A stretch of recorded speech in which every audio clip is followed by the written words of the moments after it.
चांद से उतरी हुई। उस रात चांद बिल्कुल खामोश था। बर्फ आहिस्ता आहिस्ता गिर रही थी, मगर हवा बिल्कुल रुकी हुई थी, जैसे दुनिया ने सांस लेना भूल दिया हो।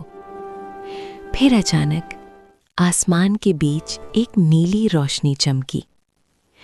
वो रोशनी सीधा जमीन की तरफ उतरने लगी। बर्फ उसके आसपास हवा में जम सी गई। झील का पानी हल्की सी नीली चमक लेने लगा।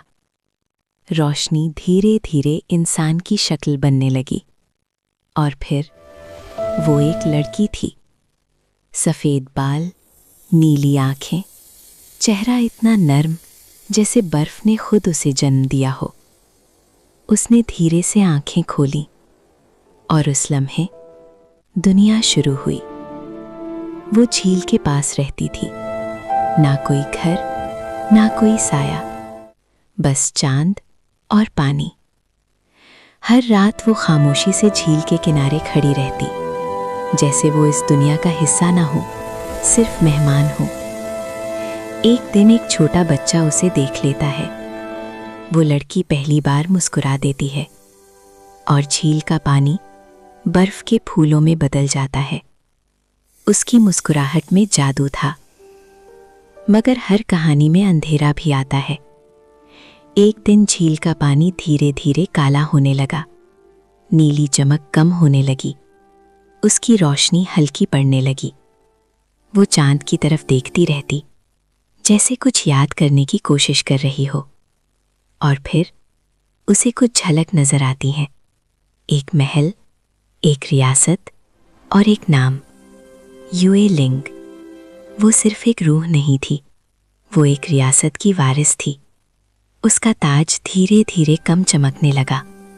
रोशनी कम हो रही थी, या फिर वो बदल रही थी। एक रात वो फैसला करती है। वो झील के बीच चलकर जाती है, मगर इस बार वो रोशनी नहीं बुलाती, वो अंधेरे को महसूस करती है। अंधेरा उसे निगलने नहीं आता, बल्कि उसे समझने लगता है। और फिर उसके पीछे बर्फ के पर निकलते हैं। नीली रोशनी फिर से जगती है, मगर इस बार वो नर्म है, पुरसुकून है। झील का काला पानी टूटने लगता है, साफ होने लगता है। फिर पहली बार वो रोती है। आंसू उसके गाल पर बहते हैं, मगर वो बर्फ नहीं बनते, वो इंसानी आंसू होते हैं। सुबह होती है, सूरज की रोशनी फैलती है। उसकी चमक कम हो जाती है, मगर उसका दिल ज़्यादा महसूस करता है। वो ठंड महसूस करती है, सच्ची वाली ठंड। और वो मुस्कुरा देती है। वो गांव की तरफ चलती है। लोग उसे पहचानते नहीं, मगर जहां वो चलती है, बर्फ के नीचे नीले फूल उगते हैं। बच्चे उसके पास आते हैं। वो उनके साथ हंसती है। चांद उसे देखता है, मगर इस बार वो सिर्फ ऊपर नहीं देखती, वो मुस्कुरा देती है। अब उसे सब याद आ चुका होता है। वो रूह नहीं थी, वो अंधेरा भी नहीं थी, वो सिर्फ एक कहानी थी जो अपना अंजाम खुद लिख रही थी। एक रात वो झील के पास वापस जाती है। अपना पुराना ताज पानी में देखकर हल्की सी मुस्कुराहट करती है। अलविदा। एक छोटी सी नीली चमक आसमान में उठती है। वो आंखें बंद करती है और सुकून महसूस करती है।